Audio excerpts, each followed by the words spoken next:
The recent tragedy of Eden Knight deals with many human rights violations according to the United Nations Universal Declaration of Human Rights. In my research of the suicide of a Saudi Arabian trans woman, I discovered 5 human rights violations in total. She would confess her entire story in a suicide note online, which would prompt a United States investigation. To begin, Saudi Arabia is not a welcoming country to the people of the LGBTQ community. The legislation is derived off the 7th century Quran, making the nation a theocracy. Citizens can be charged for homosexual acts, coming out online, promoting homosexuality, or cross-dressing. The punishments range from minor criminal charges to whippings to executions.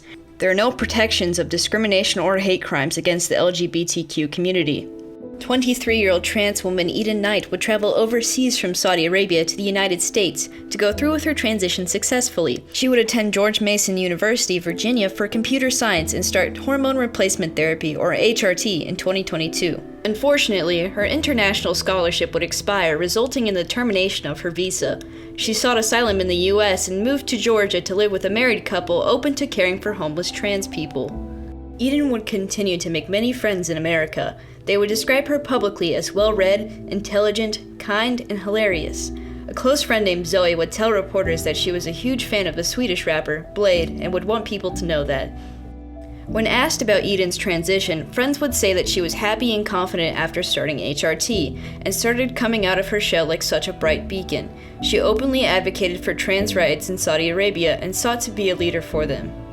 Around August 2022, Eden received messages from 2 people, Michael Pocolyko and Ellen Cole. Upon contact, the 2 individuals would promise to assist with Eden's relationship with her parents, as well as her status in asylum.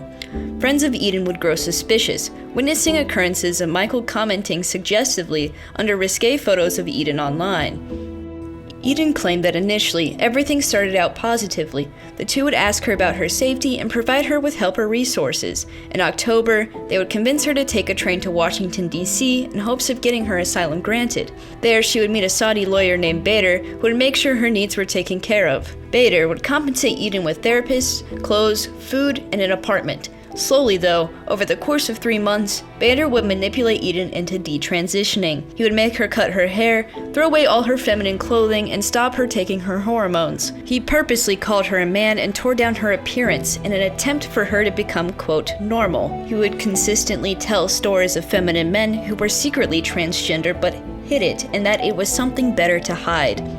Eden feared that if she did not meet his demands, she would be deported back to Saudi Arabia due to her illegal status. In a panic, Eden would flood Michael and Ellen with texts, asking what was going on.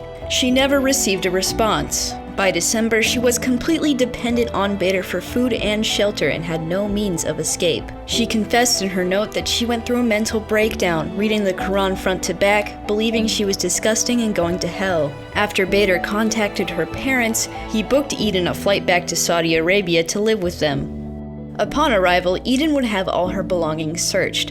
Her parents would abuse her, calling her things such as freak, failure, and abomination. Her parents would confess that Michael, Ellen, and Bader were all hired by them to bring her back to Saudi Arabia and detransition. At this point, Eden admits that she was destroyed, but she had to keep going. To the best of her capability, she would hide her HRT so she could keep taking it. After multiple attempts, it was discovered by her parents and disposed of. After the final time, Eden states that she was broken and done fighting. On March 12, 2023, her suicide note was posted and she was pronounced dead. Hormone replacement therapy is a life-saving medication. According to the National Library of Medicine, only 1% of people regretted transitioning after a total of 27 studies. People may argue that the effects are permanent, but do you know what else is permanent? Taking one's own life. In total, the tragedy of Eden Knight carried 5 human rights violations.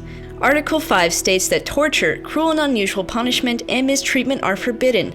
For many, detransition is considered mental torture. Second, Article 6 states that the right of a person's recognition as they are is universal. Eden was not recognized for who she was. Third, Article 7 gives entitlement to everyone's equality free of discrimination. Saudi Arabia has no legal protections against the discrimination of LGBTQ people. Fourth, Article 18 permits the freedom of opinion on religion. Eden was forced to repent with the Quran by people who had control of her. Finally, Article 27 allows for an individual to participate in a community. Saudi Arabia forbids any involvement in the community whatsoever. The United States was a safe place for Eden to carry out her transition process. Even so, over 426 bills against transgender rights have been proposed to Congress in 2023 alone. On a positive note, Eden's death has sparked protests and news headlines across the world, especially Saudi Arabia. At the end of her note, Eden writes, "I wanted to be a leader for people like me, but that wasn't written to happen. I hope that the world gets better for us. I hope our people get old. I hope we get to see our kids grow up and fight for us. I hope for trans rights worldwide." Thank you for listening. Here are my works cited.